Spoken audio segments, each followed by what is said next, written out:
There's a girl. She's scared. There's someone coming.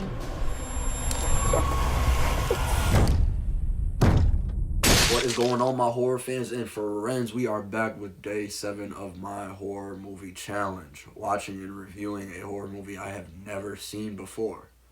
And today, I may have just stumbled upon quite possibly one of the best movies of 2024. Now, I know it is still early in the year, so take that statement lightly.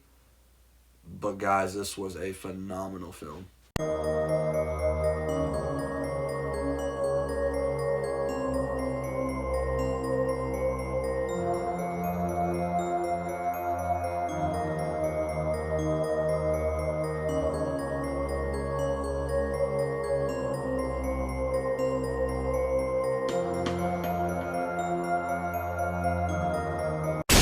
Today's film is psychological horror Stopmotion, directed by Robert Morgan, and this is the newest horror theatrical release.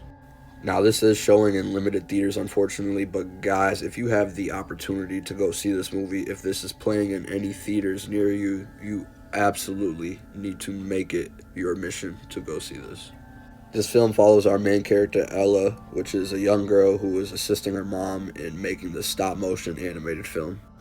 The mother suffers from arthritis and she wants to make one final film before she passes, but due to her arthritis, she can't really use her hands, which is why she has her daughter help.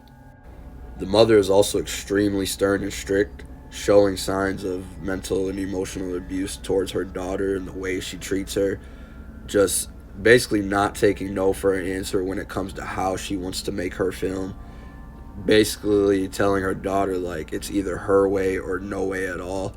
And she gets that point across very quickly. But after a sudden turn of events, the daughter decides to take matters into her own hands and create this film on her own, using her own vision and her own ideas. The mission to complete this film quickly turns into an obsession, and it is an obsession that starts to blend reality and fiction. Our main character is losing herself within the process of making this film, and she has no clue what's real and what is not. This is a film that I feel like I could genuinely talk to you guys for hours about, but I'm going to try to make this as short as possible. First of all, it's always refreshing to see an original concept or idea, and this concept alone was enough to keep me intrigued throughout the whole movie. Creating a stop-motion animated horror film, but making it come to life had me attached from the beginning, and they executed on it perfectly. The way they were able to craft the stop motion, just the animations themselves, the sound effects, this all looked amazing, and I was completely zoned in. This was legitimately some of the coolest but creepiest shit that I had ever seen on screen. And as a lifelong horror fan, I could not help but to appreciate what I was seeing. When I first seen this trailer, I said to myself that they would really benefit from making this a psychological horror movie, and they absolutely delivered on that. They did not drop the ball. This is, at its core, a psychological horror movie. And that may steer some people away because the psychological aspect does play into its pacing. It is a bit of a slow burn, especially in the first 30 to 45 minutes. But guys, again, if you are somebody who appreciates a good story, then you will have no problem with this pacing. The story of the movie is so well written, but the story within the movie, and by that I mean the story of the stop motion movie that she is making, it's all just so compelling that even though it's taking its time to pick up, you are just so locked into what comes next in this story that it's hard to even kind of look at the pacing as a flaw, so to speak. I thought the lead actresses were great, the one who's making the film, but also the little girl who's by her side throughout the whole film. I thought they were both phenomenal, and even the mother, who gets a short amount of runtime, she absolutely capitalizes on that limited time because she is creepy as all hell. The cinematography and direction of this movie was phenomenal.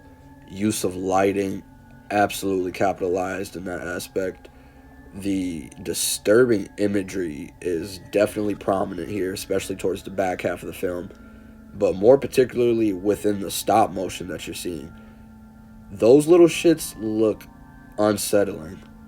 Also, what really caught me off guard was the use of practical effects and body horror again towards that back half of the movie. There is a certain scene, and if you've seen this movie, you know exactly what I'm talking about. It was hard to watch. I thought the commentary in this movie was brilliant, speaking on how, as an artist, your obsession for creating something can literally consume you. I just thought it was brilliant and just geniusly executed in the end of that film. I don't even know if geniusly is a word, but it is today.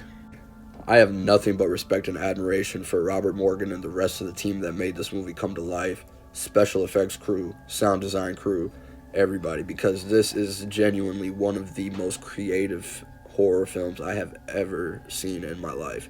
And I've been watching horror for 20 plus years. And that creativity alone is enough for everyone to go see this movie. Again, I know it's early in the year, but it's really hard for me to believe that this won't end up on my top 10 horror movies of the year list. My final rating, I'm going to give this a 9 out of 10. This will probably even go up on second watch. I feel like this is one that'll definitely benefit from a rewatch. There's a lot of things to pick up on. But guys, go check out Stop Motion as soon as you can.